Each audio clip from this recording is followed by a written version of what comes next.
தமிழகத்தில் சட்டம் ஒழுங்கை திருப்பி சீர்கேடாக்குவதற்கு என்ன செய்ய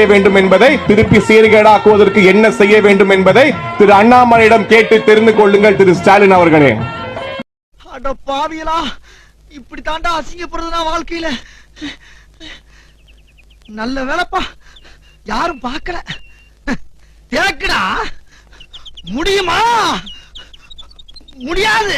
நம்முடைய மரியாதைக்குரிய வேணுகோபால் அவர்களுக்கு நீங்கள் எல்லாம் கை சின்னத்திலே ஒரு நிமிஷம் இருங்க. கையை நவுத்தீங்க, என்ன கையை நவுத்தீங்க? நீங்களும் உங்க கையை நவுத்துங்க. கை சின்னத்திலே. ஏன் உனக்கு இந்த வேலை? நீ வாங்குற இந்த 10-5 பிச்சைக்கு இது தேவைதானா? ஒரு விளம்பரம் பாரு, செய்யறதையும் செஞ்சு விட்டு குடிக்கிறத பாரு. திருவிழாவில காணாம போன புள்ள மாதிரி. ஏய், உன்னை தெரியுண்டா எனக்கு. என்னென்ன வேலைக்கு எப்படி எப்படி முடிய டைப்பா மாத்துவேன்னு எனக்கு தெரியும். இதெல்லாம் நம்ம கிட்ட வேண்டாம் மகனே. போ போடா. ஏய், இப்படி போடி போடி. நான் இந்த கூட்டத்திலே, இந்த விழாவிலே ஒன்றை மட்டும் மீண்டும் ஒரு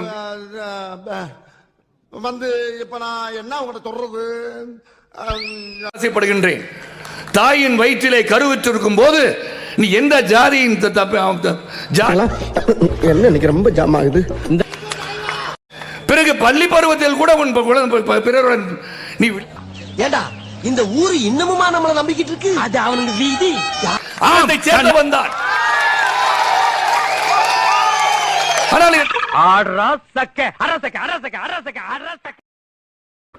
ஒரு அம்மா, அந்த அம்மாக்கு பேர் என்ன, கல்யாணம் பண்ணிக்காம எப்படி வேணா குடுத்தனம் பண்ணலாம்னு பேசி மாட்டின்டாங்க. பேர் என்ன? எருமை. இவ்வளவு அழகா இருக்க எருமை என்ன பேர் வச்சிருக்காங்க? நான் உன் பேரை சொன்னேன். என் பேரு அது இல்லையே. இல்ல, குஷ்பு சுந்தர் சி. அந்த அம்மா கேக்குது, யார் இந்த அமித்ஷா?